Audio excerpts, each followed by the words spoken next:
로고를 중간에 잘라서 보시면 뒤집어도 발로에도 똑같고요.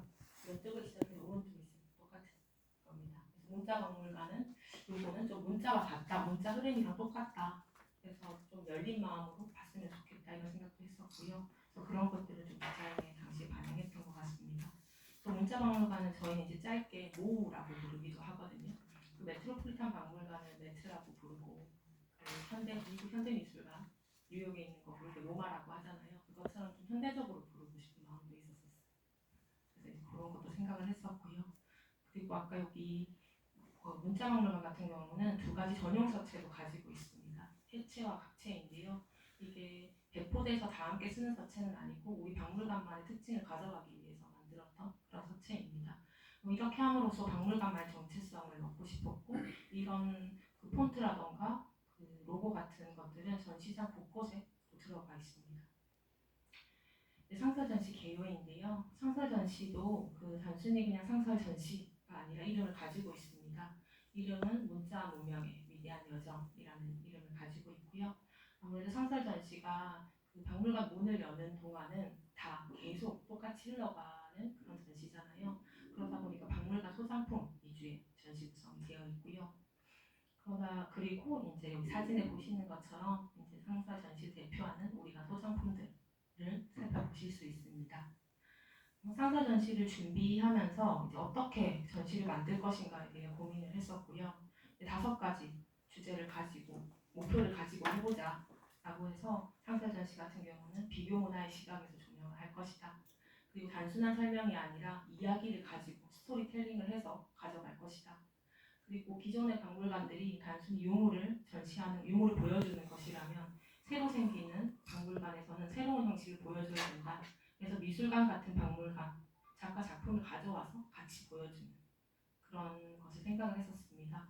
그리고 또 글만 있으면 안 그래도 문자 박물관이라서 유물도 다 글자잖아요. 그런 것에서 또 설명이 너무 많이 들어가면 지루할 수 있기 때문에 최신 디지털 영상을 많이 활용해야겠다라는 생각을 했었고요.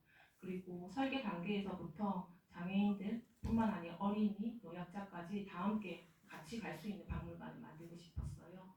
그래서 벨리어 프리 인증이라던가 그런 것들까지 다 신경 써서 설계에 반영을 했었습니다. 그래서 이 5가지를 중점으로 해서 또 실제적으로 저희가 어떻게 적용했는지를 말씀드리자면 첫 번째가 태생적 디지털 박물관입니다. 아무래도 문자 종류가 너무 많고 역사도 굉장하고 그에 따라 설명해야 될 게 너무 많았어요. 이걸 글자로 출력해서 붙이자면 아마 전시장을 가득 채워도 부족했을 겁니다. 그래서 이제 저희 디지털 패널을 만들었고 그 안에 많은 이야기들을 넣었습니다. 이따 내려가셔서 조금 더 자세하게 제가 보여드리도록 하겠습니다. 그리고 앞에서 말씀드렸다시피 모두를 위한 박물관, 무장의 박물관을 구축하기 위해서 이런 다양한 전시품들을 만질 수 있게 있고요. 이 배경에는 지금 사진에 있는 것처럼 이런 그 함무라비 법전 같은 경우 루브르 박물관이 소장하고 있는데 대여도 불가능한 전시품이잖아요. 루브르 박물관 같은 경우가 그 박물관을 개관하면서 연구소 같은 것을 같이 만들었습니다. 그 연구소는 뭘 하는 곳이냐 하면 이 복제품을 똑같이 제작하는 곳이에요. 아뜰리에라고 하더라고요. 그래서 지금은 상상을 할 수 없지만 당시에는 이걸 다 이제 우리 지금으로 치면 실리콘 몰드를 만들듯이 다 유물에 정말 다 그대로 복제를 했다고 해요. 그 틀이 지금까지 남아 있고요. 그래서 그 틀을 사용해서 만든 것이 바로 지금 우리 박물관에 있는 저 함무라비 법전입니다. 실제랑 봐도 굉장히 유사하고 크기나 이런 거 당연히 똑같고요. 그러면 이런 것들을 유일한 것들을 박물관에 가져와서 전시하는데 어쨌든 레플리카 복제품이잖아요. 그렇다면 좀 다르게 전시해보자. 유리장에 넣는 거를 지향하고 차라리 망가지면 다시 사는 한이 있더라도 다시 제작하는 한이 있더라도 만질 수 있게 해보자. 문자를 좀 느낄 수 있게 해보자 라는 생각을 해서 이런 그 복제품들 같은 경우는 유리관을 다 뺐습니다. 내려가시면 만질 수 있게 구성이 되어 있고요. 그리고 아까 작가와의 협업을 통해서 미술관 같은 박물관을 만들고 싶어서 그 김승영 작가라던가 안상수 작가님 그리고 이제 외국 작가인 쉬빈 이런 작가님들과 협업을 했고요. 이제 1년이 지나면서 일부 작품들은 이제 돌아가기도 하고 그리고 장기 장기간 노출됐을 적에 문제가 되는 그런 작품들은 지금 잠시 휴지기를 가지기도 했습니다. 그래서 현재는 지금 사진에 있는 바벨탑을 내려가면 보실 수 있을 겁니다. 그래서 이러한 생각을 가지고 저희가 상설 전시를 크게 4가지 파트로 나눠서 전시를 준비했고요. 그리고 이런 전시장 곳곳에 수어 속각 체험물이라던가 그리고 이 점자 설명이라던가 그리고 만질 수 있는 것들 이런 거 같이 좀 만들려고 노력을 했습니다. 그리고 아까 말씀드렸다시피 전시에는 크게 상설 전시와 특별 전시가 있는데요. 상설 전시가 아무래도 그 소장품 위주로 그 짜여져 있는 전시다 보니까 조금 지루한 면이 있을 수도 있어요. 그러면 조금 그리고 그러다 보니까 깊이 있는 내용이 들어가는데 한계가 있습니다. 왜냐면 그 한정되어 있는 공간에 여러 이야기를 담아야 되니까요. 그래서 1년에 한 3번, 4번 정도 저희가 특별 전시를 준비를 하는데요. 그래서 상설에서 다루지 못했던 깊은 이야기들 그리고 조금 더 뭐랄까 재미있는 이야기들 그리고 우리가 소장품이 아니더라도 대여를 해서 다른 박물관에서 가져올 수 있는 유물들을 가지고 준비하는 것이 특별 전시고요. 개관을 했을 적에는 야외 전시까지 했었습니다. 보신 분들도 계실 텐데요.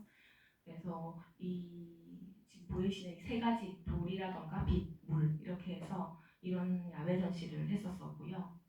그리고 이제 개관했을 때가 문자박물관이 탄생하는 날 저희는 문자의 미래는 어떻게 될 것인가를 같이 고민을 했었어요.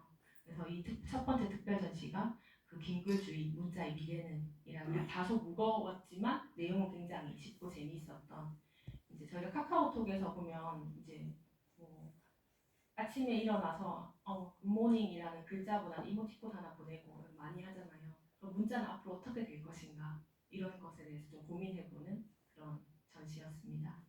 그리고 2번째 전시가 문자와 사파 전시였는데요. 이제 처음에 사파는 그 글 읽지 못하는 그 문맹자들을 위해 만들어졌는데요. 그렇다면 앞으로 그러면 이 사파라는 것, 그림이라는 것은 문자보다 아류일 것인가, 문자보다 더 낮은 곳에 위치할 것인가에 대한 그런 생각들과 함께 이 사파 자체가 예술이 되는 그 경지에 이르게 되는 그때 시기에 대한 전시를 했었고요. 3번째 전시가 이제 올해 봄에 했던 파란 마음 하얀 마음 전시였습니다. 이거는 국립한글박물관이랑 함께했던 전시였고요. 이 동요에 대한 이거 문자와 함께 동요에 대한 음악에 대한 이런 전시를 했었습니다. 그리고 현재 하고 있는 올림피아 오디세이 이 전시가 이제 4번째로 열리는 전시고요. 아까 처음에 이제 우리 박물관이 세계에서 3번째로 생긴 문자 전문 박물관이라고 말씀드렸었는데요. 제일 처음 1986년에 제일 처음 생긴 박물관이 프랑스 샹폴리옹 세계문자박물관입니다.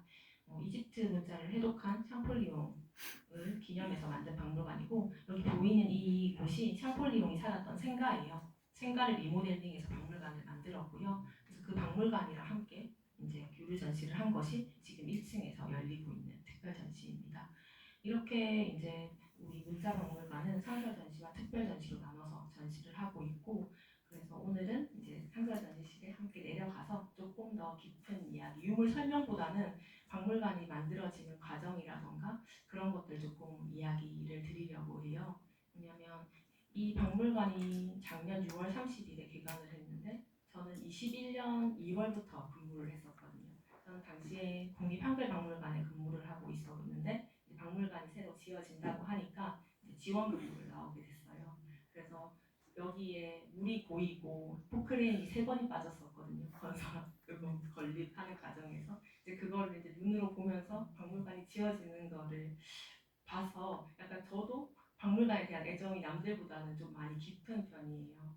그래서 단순한 도록을 봐도 나오는 이야기들보다는 저 아니면 하지 못하는 이야기들을 오늘 조금 내려가서 이야기를 드리려고 합니다. 소지품 챙기셨나요?